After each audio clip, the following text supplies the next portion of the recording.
ஏறுவதற்கு அவ்வளவு தடை, மக்கள் அங்கே போகவே முடியாது. அந்த அளவுக்கு அதை அரசாங்கம் கெடுபிடி பண்ணும். பாபநாசத்துல வானதீர்த்தா நீங்க நினைச்சா போக முடியாது, சொரிமுத்து ஐயனாருக்கு நீங்க நினைச்சா போக முடியாது. திருக்கரங்குன்றத்துல திருமலையை நம்பி நீங்க போகல, சனிக்கிழமை ஏதோ அனுப்புற. ஆனால் அங்க நீங்க மேல கொண்டு போய் சமையல் பண்ண முடியாது. அவ்வளவு இங்கேருந்து யாராவது பண்ணணும்னா அப்படி முதுகுல சுமந்துட்டு போற. தாமிரபரணி புஷ்கரணி கூட செய்யறதுக்கு எவ்வளவு கம்யூனிஸ்டுகள்லாம் எதிர்ப்பு தெரிவிச்சாங்க, அதெல்லாம் நம்ம மறக்க முடியாது. ஆனால் அந்த இடத்துல கிறிஸ்தவ அமைப்புகள் வேலை செய்கிறார்களா என்றால் ஆம் என்றார். இண்டி கூட்டணி இன்னைக்கு காங்கிரஸ் அழைப்பு விடுத்திருக்கிறது தாவேக்கா, எனக்கு புரிகிறது. அப்ப இந்தி கூட்டணியில கம்யூனிஸ்டுகள் இருக்கிறார்களா? ஏன்னா பினராயி விஜயனை இப்ப அரெஸ்ட் பண்ண, அதாவது ரைடு பண்ணும்போது அவர் முதல் குற்றச்சாட்டு காங்கிரஸ் மேலதான் வச்சாரு, பிஜேபி மேல வைக்கல. அதாவது கம்யூனிஸ்ட் கட்சி தான் பிஜேபியை சொன்னதே தவிர பினராயி நேரடியா குற்றம் சாட்டியது காங்கிரஸ் கட்சியை தான். அதுவும் குறிப்பாக சதீஷன் போய் அமித்ஷாவை பார்த்த உடனே தான் இங்க அதுக்கு சதீஷனுடைய பதிலும் ரொம்ப சூப்பரா இருந்தது. வாட்டிகன்ங்கிறது இந்தியாவில் இருக்கிற, உலகத்துல இருக்கிற பிக்கஸ்ட் கன்வர்ஷன் சென்டர். உலகம் முழுக்க எப்படி ஆளை அனுப்பலாம், உலகம் முழுக்க எப்படி மதத்தை பரப்பலாம் அப்படிங்கிறதான் உங்களுடைய ஆக்ஷன் பிளான் கொடுக்கக்கூடிய இடம் தான் வாட்டிக்கனே தவிர இறை தத்துவத்தை சொல்லக்கூடிய இடமாக வாட்டிக்கன் இல்லை. ஜப்பான்ல ஆரம்பிச்சு இப்போ ஐயோ கட்டடம் வந்துட்டு இது அண்ணாதுரை ஸ்ரீ இடி அப்படின்னு சொன்னாங்க. எனக்கு ஆச்சரியம் என்ன, இது உலகத்துல ஜிஹாதி கும்பல் இப்படித்தான் செய்கிறது, எவாஞ்சலிஸ்ட் சிம்பல் இப்படித்தான் செய்கிறது என்பதில் எனக்கு மாற்று கருத்து இல்லை. ஒரு இடத்துக்குள்ள அடைச்சி வைத்து விட்டு இந்த சிறுமியை அந்த நாய் புணர்வு செய்யுமா செய்யாதா அப்படின்னு பெட்டு கட்டுறாங்க. எவ்வளவுக்கு அந்த ஃபிட் அது எல்லாரும் பார்க்கணும். ஏன்னா அதர் சைட் ஆஃப் ஜிகாத்தி என்பது வெறும் மத மாற்றம் மட்டும் இல்லை, அந்நிய மத பெண்களை குறிப்பாக சிறுமிகளை எப்படி கொடுமைப்படுத்துவது, பாலியல் கொடுமைப்படுத்துவது. அந்த வீடியோவை பாருங்க. இந்த சிந்தனைகள் டிஸ்கிரிப்ஷனோட அந்த லிங்கை நாங்க கொடுத்துடுறோம். கண்டிப்பா நீங்க செய்திகள் சிந்தனைகள் பார்க்கும் போதே இது முடிந்த உடனே அந்த டிஸ்கிரிப்ஷன்ல அந்த லிங்குக்குள்ள போய் அந்த வீடியோவை பாருங்க. எல்லாருக்கும் அந்த செய்தியை கொண்டு போங்க, எவ்வளவு கொடூரம் என்று சொல்லுங்க.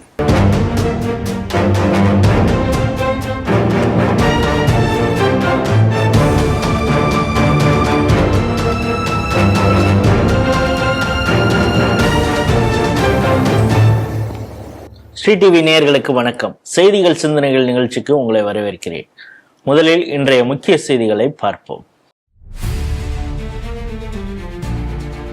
அகஸ்திய மலை ஆக்கிரமிப்புகளை அகற்ற உத்தரவு, 118 அரசு ஊழியர்களுக்கு சுப்ரீம் கோர்ட் கெடுபிடி. இண்டி கூட்டணியில் இணைய தாவேகாவுக்கு காங்கிரஸ் அழைப்பு. சென்னை பல்கலைக்கழகம் வாடிகன் 2 பொது சங்க ஆய்வுகளில் முதன்முறையாக சான்றிதழ் படிப்பு தொடக்கம். ஜப்பானில் சட்டவிரோதமாக மசூதி கட்டிய பாகிஸ்தானியர்கள், பாகிஸ்தான் தூதருக்கு சிக்கல். கிறிஸ்தவ சிறுமிகள் மீதான பாலியல் கொடூரம், இங்கிலாந்து எம்பி ரூபர்ட் லோவின் அதிர்ச்சி அறிக்கை. இன்றைய செய்திகள் குறித்து தனது கருத்துக்களை நம்மிடையே பகிர்ந்து கொள்ள நமது அரங்கத்திற்கு திரு ராம நம்பி நாராயணன் அவர்கள் வந்திருக்கிறார். ஸ்ரீ டிவி நேயர்கள் சார்பாக அவரை வரவேற்கிறேன். வணக்கம். வணக்கம் ராஜேஷ், சொல்லுங்க. முதல் செய்தியே ஒரு அதிரடியான செய்தி. என்னன்னா, சுப்ரீம் கோர்ட் ஒரு விஷயத்த சொல்லியிருக்கு. 118 அரசு அதிகாரிகள் இந்த அகஸ்திய மலை அதை முழுவதுமாக ஆக்கிரமிப்பு பண்ணி அவங்க பல கட்டடங்கள்லாம் கட்டியிருக்காங்க. பல அரசு அலுவலகங்கள்லாம் கூட அங்கே இருக்கிறதாக கேள்விப்படுறோம். இதெல்லாம் முற்றிலும் சுற்றுச்சூழலுக்கு கேடானது அப்படின்னு. இந்த ஆக்கிரமிப்பெல்லாம் அகற்றணும். அதற்கு 3 மாதம் டைம் கொடுத்துருக்காங்க. உடனடியாக நீங்கள் பண்ண வேண்டியது என்னென்னா அந்த கரண்ட்டுக்கு சப்ளை இதெல்லாம் நிறுத்தணும் அப்படின்னு. இந்த மாநில அரசு ஒழுங்காக செய்யாது, போதிய பாதுகாப்பு வழங்காதுன்னா ஆர்ம்டு ஃபோர்ஸை இறக்க சொல்லியிருக்காங்க. மத்திய அரசுடைய படையறைக்கு எங்களுக்கு ரிப்போர்ட் கொடுக்கணும். அதாவது அவங்க டைம் கூட சொல்லிட்டாங்க, ஆகஸ்ட் 20ஆம் தேதி அதோ வந்து எங்களுக்கு முதல் ரிப்போர்ட் சப்மிட் பண்ணோம், இந்த மத்திய அதிகார குழு அவங்க கொடுக்கணும் அப்படின்னு சொல்லியிருக்காங்க. நீங்க என்ன செய்ய போறீங்கிறத மாநில அரசு வந்து இந்த மத்திய அதிகார குழுவுக்கு நீங்க ரிப்போர்ட் கொடுங்க அப்படின்னு கேட்டிருக்காங்க. இந்த செய்தி எப்படி பார்க்க ராஜேஷ்? இந்த இயற்கையை பாதுகாக்கிறதற்கு இல்லையா, இது வந்து ரொம்ப முக்கியமான விஷயம். பல இடத்துல நாம பேசிட்டு இருக்கோம். மழை வளம் இதை பார்க்கணும். அப்போ இந்த நாட்டில் எக்கச்சக்கம், குறிப்பாக வெஸ்டர்ன் காட்ஸ், அதை பாதுகாப்பதற்காக எண்ணற்ற கமிட்டி போட்டாங்க. அதுல முக்கியமானது மாதவ காட்கில் கமிட்டி. மாதவ காட்கில் செய்த பரிந்துரையை காங்கிரஸ் கட்சி செய்யவில்லை. இதுதான் இங்க சமீபத்துல தான் மாதவ காட்கில் இறந்து போனார். நம்ம மேக்சிமம் 6 மாசம் 1 வருஷம் இருக்கலாம் நம்புறேன் நான். மழை வயநாடு மழை வெள்ளத்துல பெரிய அந்த நிலச்சரிவு ஏற்பட்டப்ப அப்ப மீண்டும் அது குறித்து அதிகமாக பேசப்பட்டது. மாதவ காட்கில் விஷயம் பேசப்பட்டது. அதாவது வெஸ்டர்ன் காட்ஸ்ங்கிறது நம்ம தமிழ்நாட்டில் மட்டும் இல்லை, அது கிடக்குது நீண்ட நெடிய இந்தியாவுடைய one of biggest ghats Western Ghats. நம்ம பொறுத்தளவில் கம்பம், தேனி, ஸ்ரீவில்லிபுத்தூர், ராஜபாளையம், இங்கேருந்து களக்காடு வரைக்கும் இருக்கிறது. இந்த ரிப்போர்ட்டே வந்து தேனி கலெக்டர் கொடுத்துதான் எஸ்கலேட் ஆகிருக்குது. அவ்வளவு பேர் 5000 சொச்சம் பேர் ஆக்கிரமிச்சிருக்காங்க. ஆனா மீட்கப்பட்டது 1.8 தான் அப்படி பர்சன்டேஜ் தான் அப்படின்னு அவர் சொல்லியிருக்காரு. நீங்க ஒரே ஒரு விஷயம் என்னன்னா, எல்லா இடமும் பாதுகாக்கப்பட்ட இடம்னு சொல்லப்படுகிறது. இப்போ ஸ்ரீவில்லிபுத்தூர்ல பக்கத்துல அந்த மகாலிங்கேஸ்வரர் இருக்கு, ஏறுவதற்கு அவ்வளவு தடை, மக்கள் அங்க போகவே முடியாது. அந்த அளவுக்கு அதை அரசாங்கம் கெடுபிடி பண்ணும். பாபநாசத்துல வானதீர்த்தம் நீங்க நினைச்சா போக முடியாது, சொரிமுத்து ஐயனாருக்கு நீங்க நினைச்சா போக முடியாது. திருக்கரங்குன்றத்துல திருமலையை நம்பி நீங்க போகலாம், சனிக்கிழமை ஏதோ அனுப்புறாங்க. ஆனால் அங்க நீங்க மேல கொண்டு போய் சமையல் பண்ண முடியாது. அவ்வளவு இங்கேருந்து யாராவது பண்ணணும்னா அப்படி முதுகுல சுமந்துட்டு போறாங்க. தாமிரபரணி புஷ்கரணி கூட செய்யறதுக்கு எவ்வளவு கம்யூனிஸ்டுகள்லாம் எதிர்ப்பு தெரிவிச்சாங்க, அதெல்லாம் நம்ம மறக்க முடியாது. ஆனால் அந்த இடத்துல கிறிஸ்தவ அமைப்புகள் வேலை செய்கிறார்களா என்றால் ஆம் என்று அர்த்தம். இப்போ நீங்கள் சொல்கிறத பார்த்தா அவங்களுக்காக தான் இந்த காட்கில் ரிப்போர்ட்டே அவங்க இம்ப்ளிமெண்ட் பண்ணலங்கிறீங்க காங்கிரஸ் கவர்மெண்ட் இருந்தப்போ. ஓரளவு அப்படி ஒரு ரிப்போர்ட் இருக்கு. நேரடியாக நம்மளால சில விஷயத்த சொல்ல முடியாது.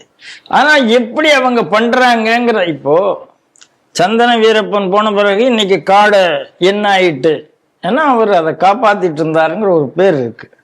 என்னதான் வந்து அவரை நீங்க சந்தன வீரப்பன் சொன்னாலும் அந்த காட்டுக்கு அவர் தான் பாதுகாவலராக இருந்தார் அப்படின்னு சொல்லப்படுகிறது. இன்னைக்கு அவர் போன ஒன்றும் இல்லை சார், தனுஷ்கோடி ஆயத்தன்னு ஒரு காங்கிரஸ் எம்பி, அவர் அந்த களக்காடு வனத்துறையில அடிச்சது எக்கச்சக்கம் என்று சொல்லப்படுகிறது. எங்க திருநெல்வேலி மாவட்டத்துல எத்தட்டா அப்பாவுலேருந்து ஆரம்பிச்சு எல்லாரையும் இந்த கல்குவாரியில் அடிக்கிற அடி இருக்கு பாருங்க, எக்கச்சக்கம். அப்போ இந்த மலைகள் பாதுகாப்புங்கிறது வெறும் மரங்கள் பாதுகாப்பு இல்லை, குன்றுகளினுடைய பாதுகாப்பு. அதெல்லாம் நீங்க கல்குவாரி இன்னைக்கு என்ன ஆயிட்டு இருக்குங்கிறத நீங்க பார்த்துட்டு இருக்கீங்க. இப்போ ஜெகத் கேஸ்பர் போன்றவர்கள்லாம் இயற்கை சூழியல் இதுக்கெல்லாம் பெரிய அளவுலாம் பேசுறாங்களே, ஏன் இதுக்கெல்லாம் அந்த காட்கில் கமிட்டி? ஆமா, நம்ம ஊர்ல ஒருத்தர் இருக்காருல்ல, சுந்தர் ராஜன் ஒருத்தர் இருக்காரு, பசுமை பூவுலகின் நண்பர்கள்லாம் இருக்காரு, எங்க உதயகுமார் இருக்காரு, பச்சை தமிழர். இவங்கெல்லாம் எந்த பூவுலகன்னா கிறிஸ்தவர்களுக்கு அதுல ஒண்ணு இருந்ததுன்னா அதை இருக்க மாட்டாங்க. அது அப்பாவும் சரி, உதயகுமாரும் சரி, பூவுலகம் சுந்தரராஜனும் சரி, எல்லாம் சரி. ஆனால் ஒரு கோயில்னா அவ்வளவு பேசுவாங்க. அதனால இந்த தீர்ப்பு எனக்கு ரொம்ப சந்தோஷமா இருக்கு. ஒரு 118 அரசு ஊழியர்கள்னா இவங்க அரசு ஊழியர்களை, அதாவது எனக்கு என்ன தோணுதுன்னா, சட்ட ரீதியாகவும் அரசு நிர்வாக ரீதியாகவும் நடவடிக்கை எடுக்கணும் சொல்லியிருக்காங்க. இல்லைன்னா நீங்க வந்து துணை எம்ப்ளாய்மெண்ட் ஒர்க்கிங் அந்த ரூல் படி அவங்க மேல ஆக்ட் பண்ணணும்னு கேட்டிருக்காங்க. அந்த ரூல் படி ஆக்ட் பண்றதுங்கிறது சின்ன விஷயங்க. அது டிபார்ட்மெண்ட் ஆக்சுவலா கிரிமினல் கம்ப்ளைண்ட் பதிவு பண்ணி அவங்களுடைய சொத்தை ரெக்கவரும் பண்ணணும்னு சொல்லியிருக்காங்க. ரெக்கவரும் பண்ணணும். அதனால இது ஒரு நல்ல தீர்ப்பு வந்திருக்கிறது. இதை பத்தி நான் இன்னும் முழுசா படிக்க வேண்டி இருக்கிறது. ஆனால் இது வந்து வெறும் காட்ஸுக்கு மட்டும் இல்லை. அதே போல கோயில் நலங்கள் இப்போ பல இடங்கள்ல அதே மாதிரி கவர்மெண்ட் கட்டிடங்களே இருக்குது. வேடிக்கையா சொல்றதா இருந்தா நீர்நிலைகள் ஆக்கிரமிப்பு, நீர்நிலைகள் ஆக்கிரமிப்புக்கு எதிராக ஹைகோர்ட் தீர்ப்பை சொல்ல முடியாது. ஏன்னா பாதி கோர்ட் இருக்கிறதே நீர்நிலையத்துல. இந்த அயோக்கியத்தனத்துல இருந்து அரசாங்கம் வெளியில வரணும்னு நினைக்கிறேன். பல இடத்துல இந்த காடுகள் வந்து அரசியல்வாதிகள் கையில் இருக்கிறது. நான் தனுஷ்கோடி ஆதித்தன் ஒரே ஒரு பேரை சொன்னேன். நீலகிரியில எப்படி அமைச்சருடைய மருமகன் வந்து தனியார் ரோடே போட்டிருந்தாருங்கிற செய்தி எல்லாம் வந்திருந்தது இல்லையா? அந்த மணல் கொள்ளை, அதுவும் அந்த தேரி மணல் கொள்ளை, இதெல்லாம் ஒரு பெரிய கதை சொல்லலாம். இவங்கெல்லாம் எப்படி இயற்கையை அழித்தார்கள் என்பது ஒரு கதை சொல்லலாம். இதுல காங்கிரஸுக்கு முக்கிய பங்கு உண்டு. காங்கிரஸ் அந்த இடத்தில் மிஷனரிகளுக்காக வளைந்து கொடுத்தது என்பதில் மாற்று கருத்து கிடையாது. ஹிந்துன்னு வந்தா அவங்க பார்வை வேறையாக இருந்தது என்பதும் சொல்ல முடியாது. இந்த இடத்துல போய் நீ வந்து மதத்தை கலக்கலாமானா மதம் கலந்து இருந்தது என்பதையும் நான் இங்க பதிவு பண்ண வேண்டியிருக்கு. அவற்றிற்கு அப்பாற்பட்டு இயற்கை பாதுகாக்கப்பட வேண்டும்.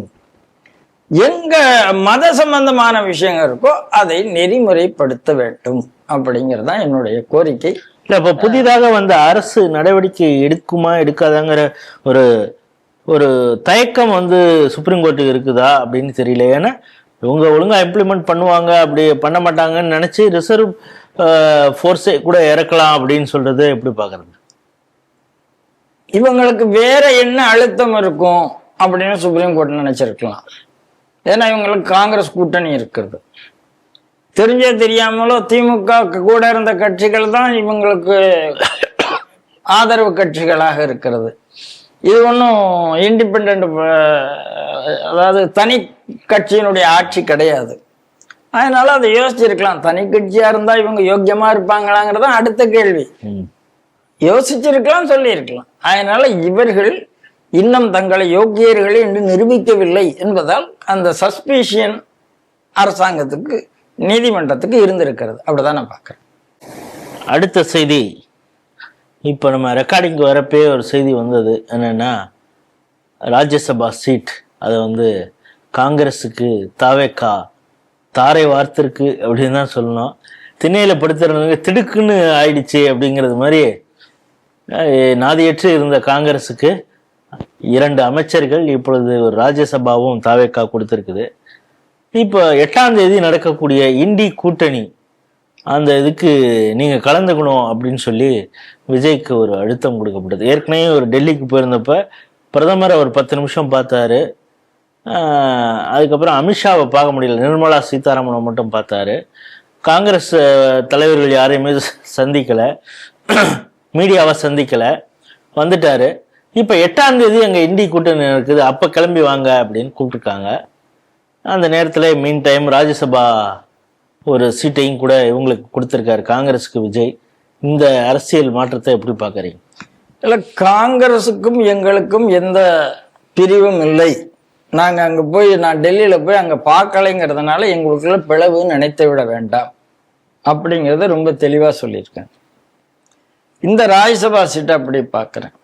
2வது, அவர் பார்க்காததுக்கு காரணம் அப்போதான் DK சிவகுமார் அங்கே சிஎம் அனௌன்ஸ் பண்ணாங்க. இவர் பிரதமருக்கு கொடுத்த கடிதத்தில் மேகதாது பற்றி இருந்தது. அப்போ நீங்கள் DK சிவகுமார்கிட்ட அதை பற்றி பேச முடியாது, அதை ராகுல் காந்திட்டையும் பேச முடியாது. இது இரட்டை நிலைப்பாடுங்கிறது திமுகவும் இதே இரட்டை நிலைப்பாட்டில் தான் இருந்தது, தாவேக்காவும் அதே இரட்டை நிலைப்பாட்டில் தான் இருக்கு. ஆகையினால தாவேக்கா என்பது எப்படி திமுக காங்கிரஸ் ஒண்ணுக்கு ஒண்ணு சம்பந்தம் இல்லாமல் கூட்டணியாக இருந்தார்களோ அப்படி தாவேக்காவும் காங்கிரசும் சம்பந்தம் இல்லாமல் கூட்டணியில் இருக்கிறார்கள். அப்படின்னா கேட்டா அப்ப சம்மந்தம் இல்லாத கூட்டணி தானா அப்படின்னா கேட்டா அப்படியும் சொல்லிட முடியாது ஒரே அடியா. ஏன்னா அவங்களுக்கு ஒரு பாலிசி இருந்தது. திமுகவுக்கு குறைந்தபட்சம் மிஷினரி பாலிசி இருந்ததுன்னா திமுகவுக்கு இருந்த விட பல மடங்கு மிஷினரி பாலிசி இந்த கட்சிக்கு இருக்குங்கிறது தான் நம்ம பார்க்கணும்.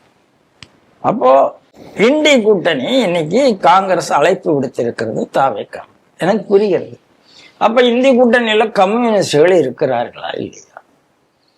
ஏன்னா பினராயி விஜயனை இப்ப அரெஸ்ட் அதாவது ரைடு பண்ணும்போது அவர் முதல் குற்றச்சாட்டு காங்கிரஸ் மேலதான் வச்சாரு, பிஜேபி மேல வைக்கல. அதாவது கம்யூனிஸ்ட் கட்சி தான் பிஜேபியை சொன்னதே தவிர பினராயி நேரடியா குற்றம் சாட்டியது காங்கிரஸ் கட்சியை தான். அதுவும் குறிப்பாக சதீஷன் போய் அமித்ஷாவை பார்த்த உடனே தான் இங்க நடந்தது. அதுக்கு சதீஷனுடைய பதிலும் ரொம்ப சூப்பரா இருந்தது, பிரஸ் மீட்டிங்ல ரொம்ப சூப்பரா இருந்தது. அப்போ நீங்க நல்லா பாத்துங்க, இந்திய கூட்டணியில கம்யூனிஸ்ட் இருக்கிறதா இல்லையா நம்ம கேள்வி தெரியல. இந்திய கூட்டணியில தேமுதிக இருக்கிறதா இல்லையா எனக்கு தெரியல. இந்திய கூட்டணியில விசிக இருக்கிறதா இல்லையா திருமாவளவன் தான் சொல்லணும். ஆகினால ஆனால் திமுகவுக்கு அழைப்பு விடப்படவில்லை. அப்ப திமுகவுக்கு அழைப்பு விடப்படாமல் நேற்றைய திமுக கூட இருந்த கட்சிகளை நீங்கள் அழைக்க போகிறீர்களா இல்லையா அதுவும் எனக்கு தெரியாது. தாவேகாவை மட்டும் அழைத்து விட்டு விசிகா அவங்கதான் பாவம் இத்தனை வருஷமா காங்கிரஸ் விட்டுறக்கூடாதுன்னு சொல்லிட்டு இருந்தது அவங்கதான். திமுகல திருமாவளவன் திருப்பி சொல்லிட்டு இருந்தாரு. அவர் கதி என்ன ஆகும், வைகோ என்ன ஆகும்? ஏன்னா பாவம் புலம்பி தள்ளிட்டாரு, நான் தனி சின்னத்துல இருந்திருந்தா அப்படிங்கிறது. ஏற்கனவே நம்ம ஜெயிச்ச உடனே நாம தான் இதே டிவில தான் பேசணும்னு நினைக்கிறேன். அன்னைக்கு தாவேக்கா ஜெயிச்ச உடனே ஐயோ வைகோ இப்படி நின்றுட்டாரே, இவ்வளவு நேரத்துக்கு போயிருக்கலாமே, வாய்ப்பு இல்லையே அப்படின்னு இதே டிவில நீங்களும் நானும் தான் பேசினதா எனக்கு ஞாபகம் இருக்கு. அப்போ யார் யார் இப்ப இண்டி கூட்டணியில் இருக்கிறார்கள்? மமதா இண்டி கூட்டணியில் இல்லை, முடிஞ்சு போச்சு. திமுக இண்டி கூட்டணியில் இல்லை, முடிஞ்சு போச்சு. வேற என்ன பெரிய கட்சி இருக்கு எனக்கு புரியல. இல்ல இண்டி கூட்டணி தான் இருக்கிறதா அதுவும் தெரியல. இந்த மாதிரி இல்லாத ஒரு மாயையில விஜய் தன்னை இழந்து கூடாது அப்படின்னு தான் நாம சொல்ல முடியும். அவர் தான் அதை யோசிக்கணும். சென்னை யூனிவர்சிட்டி பல்கலைக்கழகம் மீண்டும் ஒரு சர்ச்சை என்ன அப்படின்னு பார்த்தீங்கன்னா, வேட்டிகான் 2 பொது சங்க ஆய்வுகளில் முதன்முறையாக இந்த பட்டய படிப்பு சான்றிதழ் படிப்பை சேர்த்திருக்கிறாங்க. தியாலஜிங்கிற அடிப்படையில் சேர்த்திருக்கிறதாக சொல்லப்படுகிறது. ஆனால் இது வந்து ஒரு கிறிஸ்துவ மதத்தை பரப்புவதற்கான ஒரு செயல்பாடோ அப்படின்னு பலருக்கும் ஒரு அச்சம் வந்திருக்குது. இந்த செய்தியை எப்படி பார்க்குறீங்க? அச்சம் வர வேண்டிய அவசியம் இல்லைங்க, உறுதின்னு நான் சொல்றேன். அதான் அச்சம்ங்கிறது, அச்சத்துக்கு நியாயம் இருக்கு. சந்தேகம் வர வேண்டிய அவசியம் உறுதியாக இது கிறிஸ்தவ அமைப்பு, கிறிஸ்தவ அரசாங்கத்தமாக தான் இருக்குது. அதுல எனக்கு மாற்று கருத்தே கிடையாது. ஏன்னா இதை நான் சொல்லல, இப்ப கூட்டணியில இருக்கிற திருமாவளவன் சொன்னார்.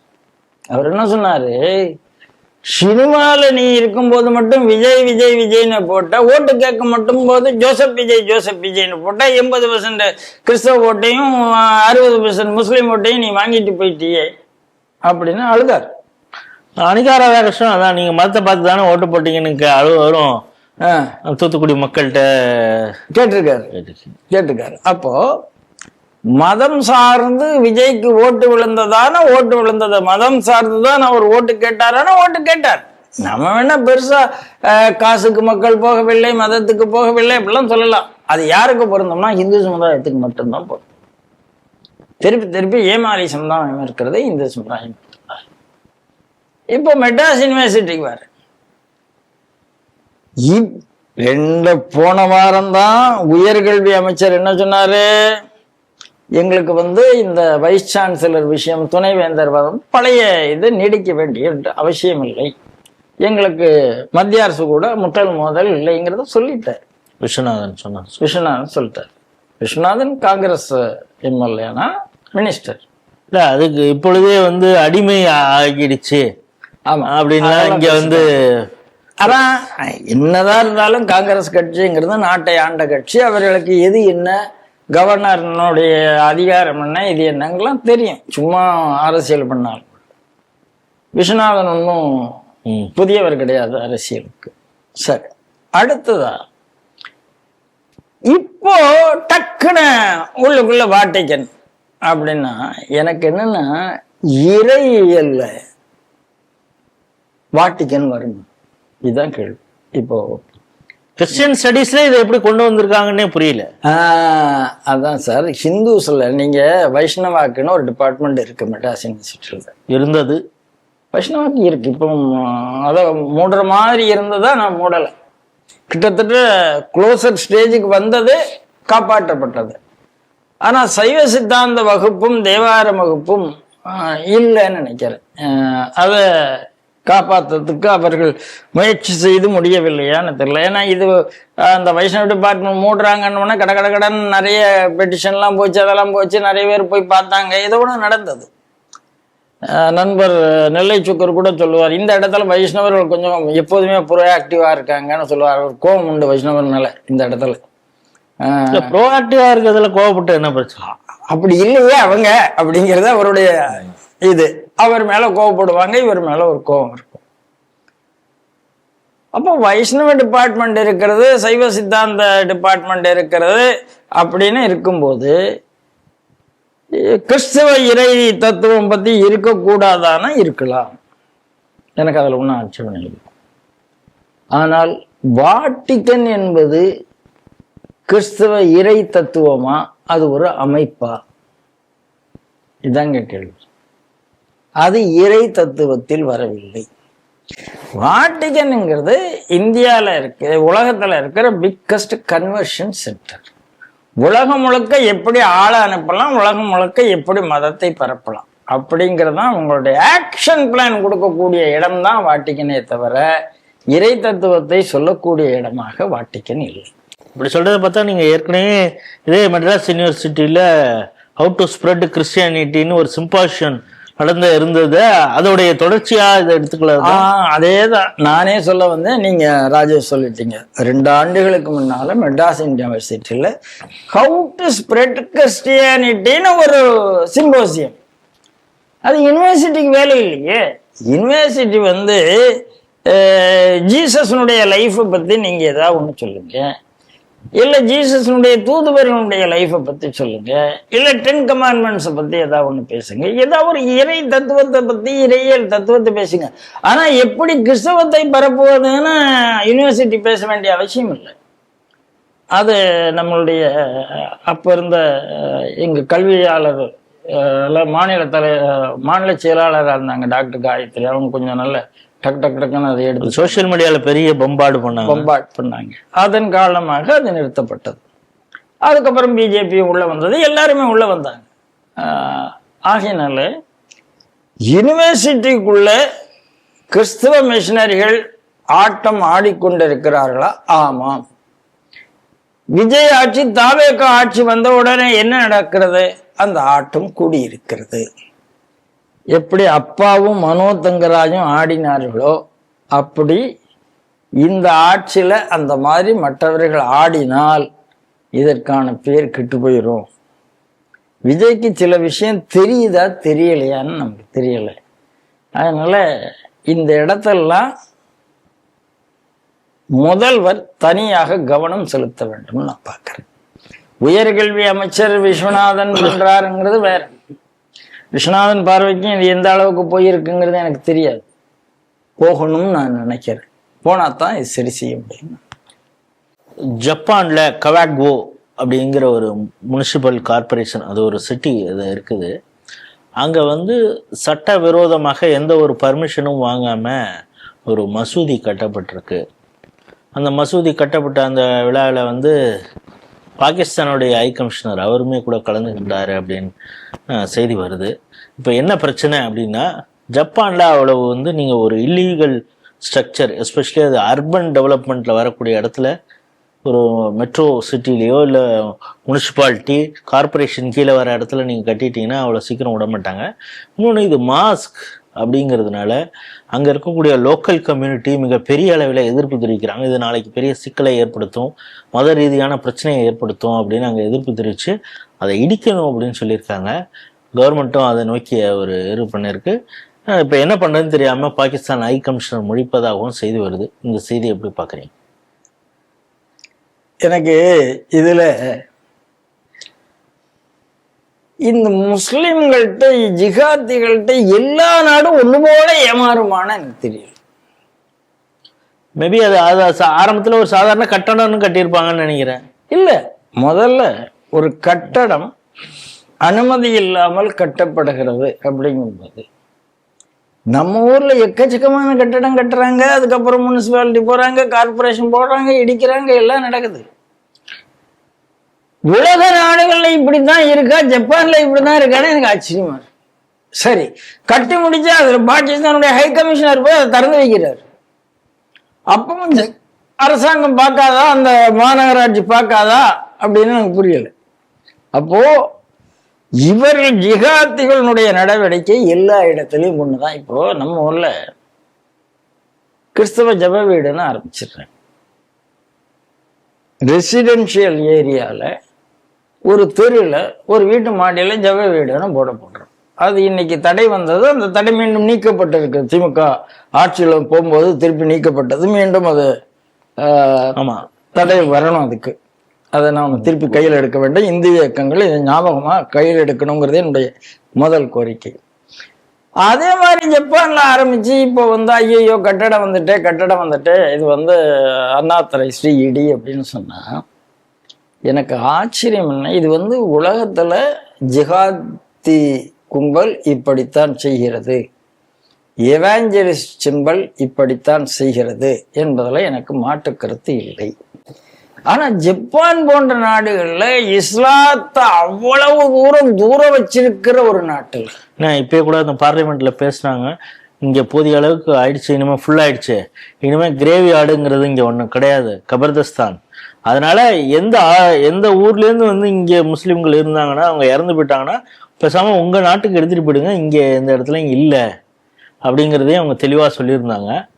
இப்பொழுது இந்த மசூதி ஸ்ட்ரக்சருக்கு அதுதாங்க ஜப்பான் மொத்தத்துல இருந்து இஸ்லாம் மேல ஒரு அவர்ஷன் உள்ள நாடு, இஸ்லாம் மேல உள்ள எச்சரிக்கையாக இருக்கும் நாடுன்னு சொல்லாம. ஆமா, இஸ்லாத்து மீது எச்சரிக்கையா இருக்கிற நாடு. அந்த நாடு ஏமாந்து போயிருக்கேங்க போது எனக்கு ஆச்சரியமா இருக்கு. அதனால இந்த செய்தி ஆச்சரியமான செய்தி அப்படிங்கிறத தாண்டி இதை எனக்கு பார்க்கறதுக்கு ஒண்ணுமில்லை. ஆனால் ஒரே ஒரு விஷயம், உலகமே இந்த ஜிகாதிகள்கிட்ட ஏமாத்துட்டு இருக்கு. இன்னைக்கு யூரோப் போயாச்சு, லண்டன் போயாச்சு, ஜெர்மன் போயாச்சு, பிரான்ஸ் போயாச்சு, என்னென்ன நடந்துட்டு இருக்கு பார்க்கும். ஜப்பானா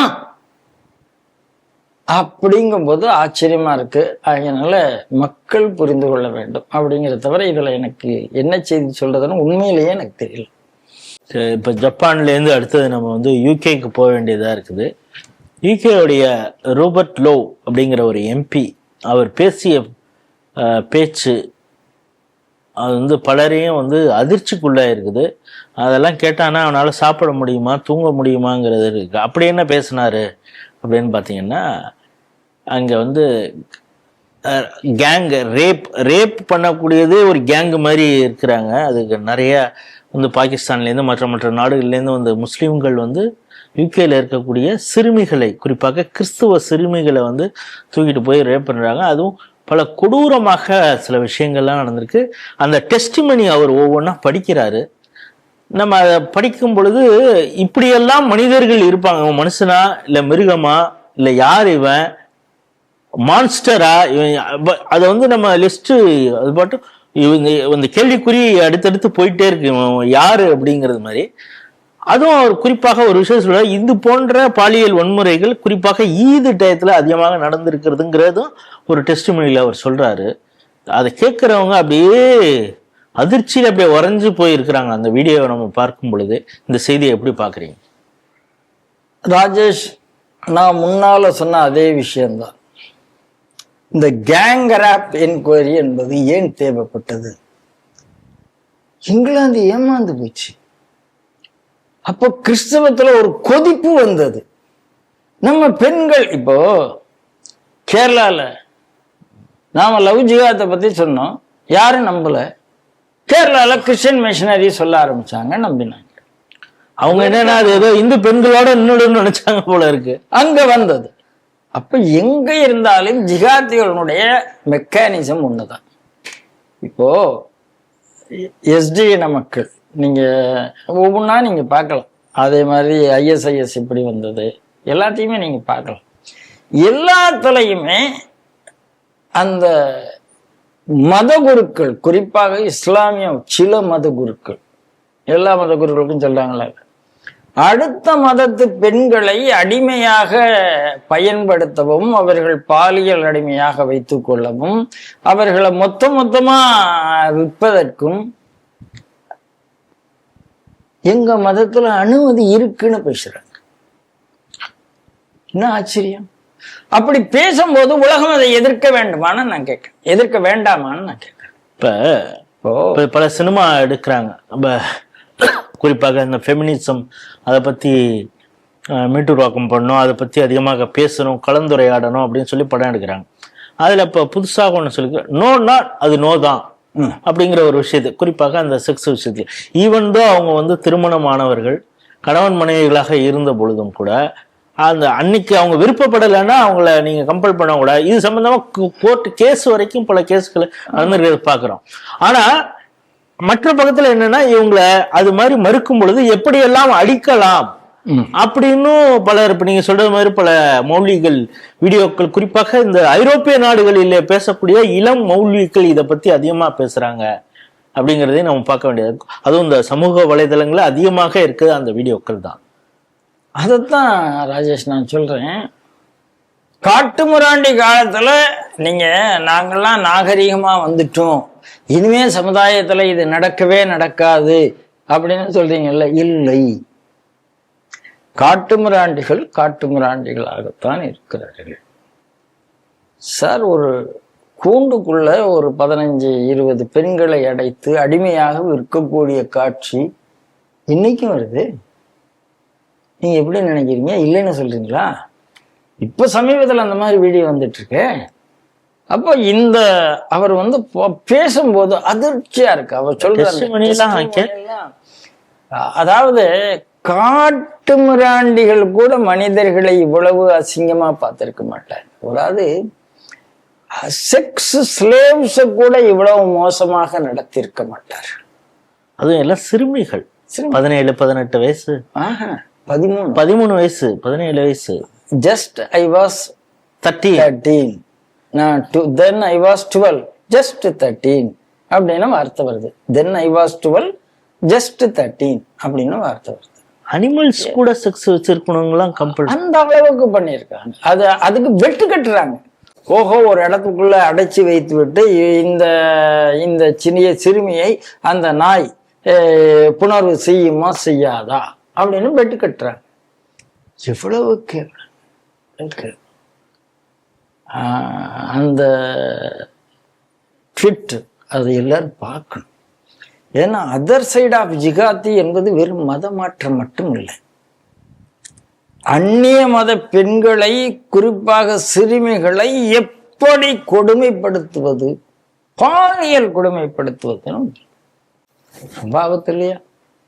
அதனால இத பேசுவது என்பது ரொம்ப நம்மளால பேச முடியாது.